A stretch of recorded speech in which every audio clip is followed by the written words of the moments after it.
د خیبر پښتونخوا عوامو ته به اوس پري سولر سیسټم چې دی دا به لګي په دې کې مالدارو ته هم لګي او غریبانان ته به هم لګي. نو د دې نه تاسو ټول چې دی پیدا اوچتولی شئ، خو د هغې دپاره چې دی ویډیو به پوره ګورئ، یو لایک شیر کمنټ چې دی ویډیو له به لازم ورکوئ. بل دا ویډیو معلوماتي نو دا راواخلئ مخکې شیر کړئ چې نورو کسان ته هم ورسوي، او دا لایک شیر چې دی دا پرېږدئ نو دا د ویډیو له لازم ورکوئ. نو د خیبر پښتونخوا وزیر اعلی علي امین ګنډاپور چې دی څه وخت مخکې د دې اعلان کړی چې موږ به په خپله صوبه کې غریب عوامو ته چې دی سولر سیسټم به لګوو. نو اوس چې دی د هغې سره دا ووایي چې دا مالدارو ته هم لګي او غریبانان ته هم لګي.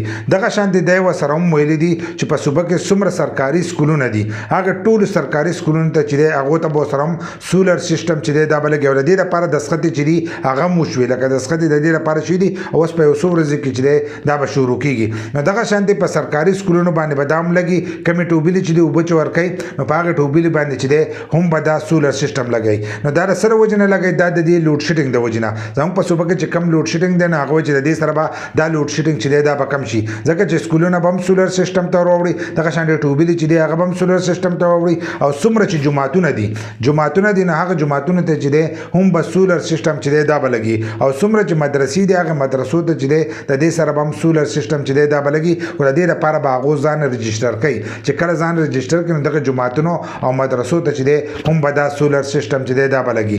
دغه شانتې عوامو ته چې دی هغو ته اوس هم دا سولر سیسټم چې دی دا ورکوي. د دې نه مخکې هغه ویلو چې دا به موږ غریب عوامو له ورکوو، هغه عوامو له به ورکوو چې په کومه علاقه کې بجلي نه بجلي ورته نه رسېدلې، نو هغې کسانو ته به دا سولر سیسټم لګي.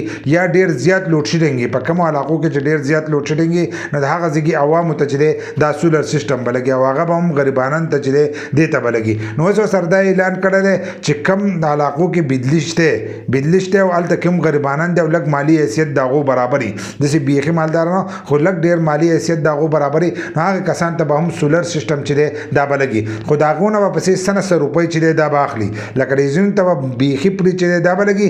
او کومو کسان چې لږ ډېر مالي حیثیت برابر دی نو د هغو نه به 50% چې دی به دې کې روپۍ اخلي. لکه اوس دا سیسټم چې دی دا په 1 لاک روپۍ نو 50,000 روپۍ چې دی هغه تاسو ورکوئ، او دا 50,000 روپۍ چې دی دا به تاسو ته معاف وي. نو ځینې کسان ته به دغه طریقه باندې لګوي، او کم چې غریبانان دي نو هغو ته به مکمل چې دی دا به پرې لګي. په دې کې به ځینې هغه علاقې چې کمې علاقو ته بیخي بجلي نه تلي او کمې علاقې چې دی هغه نارمل دي نو په هغې کې به هم دغه کسان ته لګي. خو چې دغه کسان په احساس کفالت پروګرام کې رجسټر وي، چې رجسټر نه وي نو هغه کسان ته ګوره هم نه لګي. تاسو به چل کوئ چې د بېنظیر دفتر ته به ځئ او هلته خپل رجسټریشن کوئ، چې ستاسو رجسټریشن کله ور وخېږي نو د هغې نه وروسته چې دی دا سیسټم به تاسو ته میلاویږي، ځکه هلته کې تاسو له ستاسو د غربت دغه چې دی سکور چې دی دا یې درکړی. نو کومو کسانو ته چې دغه سکور میلاو شي نو هغې کسانو ته به دا سیسټم چې دی دا به لګي. کومو کسانو چې دغه رجسټریشن نه یې کړی نو هغې کسانو ته چې دی دا سیسټم به نه میلاویږي، لکه هغو ته به سولر سیسټم چې دی دا به نه میلاویږي، که پري او که ډابل سیسټم دا به نه میلاویږي. او کوم جوماتونه او مدرسې چې دي